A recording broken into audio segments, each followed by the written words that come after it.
All right, welcome back to Shango and Grizz.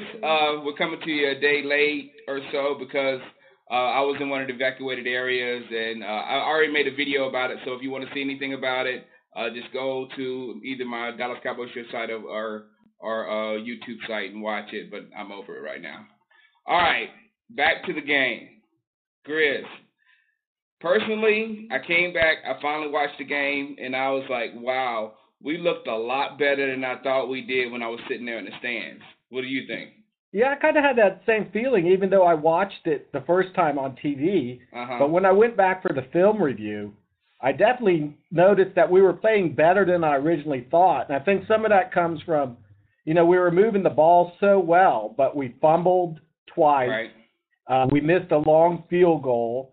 We had a second down conversion picked up, but MB3 went backwards on the play and lost the first down. Right. And we had to punt that one. So I think that was kind of what it had to be. At first you were thinking, wow, we're really messing up. But overall we played well with just some mistakes. Right. Tony Romo's performance, 31 of 39, 277 yards, a touchdown. Yeah. I mean, in the first half, the guy was on fire. I mean, he was hitting everything. Jason Witten, once again, the security blanket, 10 catches over the day.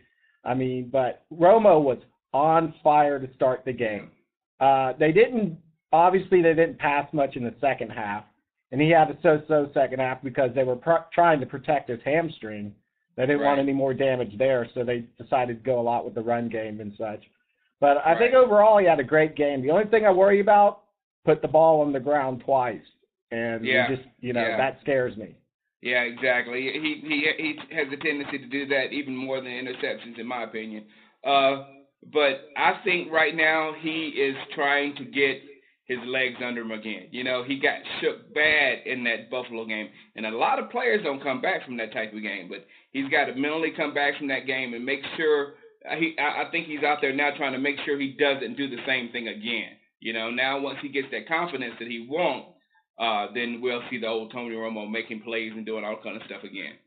Yeah, I agree. He probably was shaken by Buffalo and just totally getting outgunned by Brady. Right. So he wants to show, I'm that kind of quarterback. And he did the smart thing and took a lot of underneath passes in the game, but they got us first downs. Right. Okay, what about ID, man? How do you think it did? I think they did really well. I mean, obviously I thought the pass defense did excellent, but they weren't really challenged. I mean, Tavares Jackson is just not a good NFL QB right now. So they didn't even have much to do. I mean, I only saw guys get beat like once or twice in the whole game. The big concern for me was the run defense.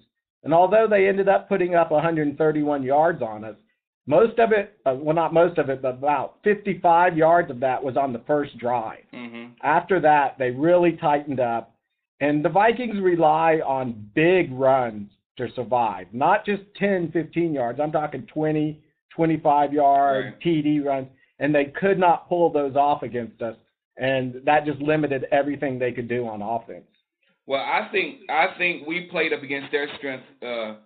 We came up better against their strength than they did against ours because we ran well against their defense. I mean, Barbie did good, and JJ, thumbs up to JJ. He did a great job as far as what we thought, what Grizz has been saying, that they should use JJ as get him out on those corners and get the ball in his hands through passing. And they were doing that, and JJ was effective. So we had a good running game going.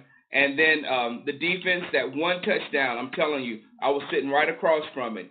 And everybody in Texas Stadium saw Adrian Peterson run that touchdown, and we were like, wow. It was a thing of beauty, And then I got back here, and I saw it on the tape, and the thing that made it so pretty is he used the receiver as a blocker. The receiver didn't block. Adrian used that guy to get Terrence Newman out the way for the touchdown. Amazing.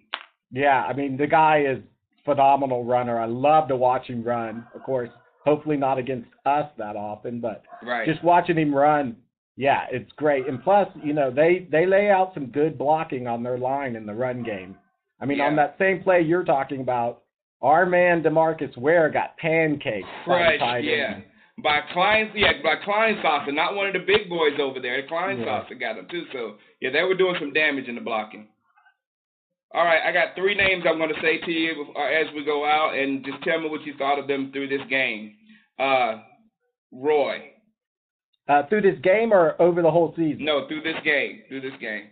Well, he didn't get challenged much. He got beat one time pretty bad where they did catch it. He got beat on another play, but the quarterback was late getting the ball out, so Roy, to his credit, recovered and tipped it away in what could have been a touchdown. So I give him credit for that one, although he was beat originally. He did some okay things tackling, so, I mean, I don't know. He didn't get cooked for any touchdowns or anything, so he did an okay job. Yeah, he made plays, but that's exactly what I thought. And I don't want to be a Roy basher because I really, really like Roy and what he brings to his team. But I thought when he tipped that ball away after seeing it in slow motion, I said, man, a good safety would have had a pick 6 right there. You know, they would. Yeah, and a good quarterback would have had a TD if he'd have just hit the guy earlier. Yeah, exactly, on both things. So, yeah, it was kind of a good play, you know, minus a great play, what it should have been from Roy. Chris Canty. I loved his game, man. Finally got disruptive. You know, what we want him to do is get in that backfield. Even if he doesn't make the tackle, just disrupt the play. And he did that. He had some good tackles in the run game. He almost got that safety, but they just barely got under him in there. He almost got a sack, but the guy barely got under him. And, of course, he blocked the field goal. I mean, he was doing a good job. But it was funny that Wade joked about him being too tall in the press conference because I was like, what did he mean? But when I went back and watched, the guys were ducking under him, and that's how they were getting away. The guy was too tall to grab him. Yeah. But, I thought, I think I called you after we talked to Canty, and he guaranteed this victory. And he went out there, and he played. So he's bought, man, Canty's my boy from now on, period. Yeah, plus he's really big, so you don't want to say anything bad about it. Yeah, exactly. Last person, Ellis. Greg Ellis. Well, you know, you got to like what we're getting from Ellis on the return. I know there was a lot of talk about, you know, why is he sitting out, the whole, you know, insurance thing that we had to go through that Jerry had to get signed off on, all that kind of junk. But he's making plays. I mean, one of his sacks was garbage time, so I don't know much about that one. But the other one was legitimate, and he's stretching out the run. I saw him like 2 or 3 times stretch out the run to where Brady James could fill in and make the tackle. He's getting pressure on the quarterback. He's loosening up some of the blocking on DeMarcus Ware, which is the big key, because now we have 2 sides. So, yeah, I'm very happy with what he's bringing in his return, even though I bashed him for some of the stuff he did in the offseason. Yeah, me too.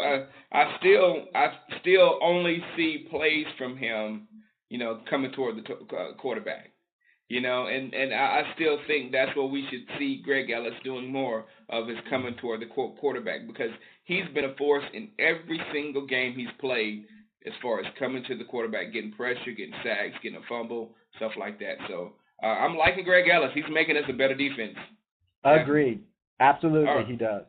All right, we're gonna take a little week off with the bye week, so Shango and Grizz will come back the Friday before the Eagles game. Way to come back from a bye, huh? The NFC East awaits us after our bye, so this is going to be a fun period. And by the end of these next 3 games, we'll have a pretty good idea of how the NFC East is going to shake out for us. Yes. All right. I'll see you in a week. All right. See you. Peace.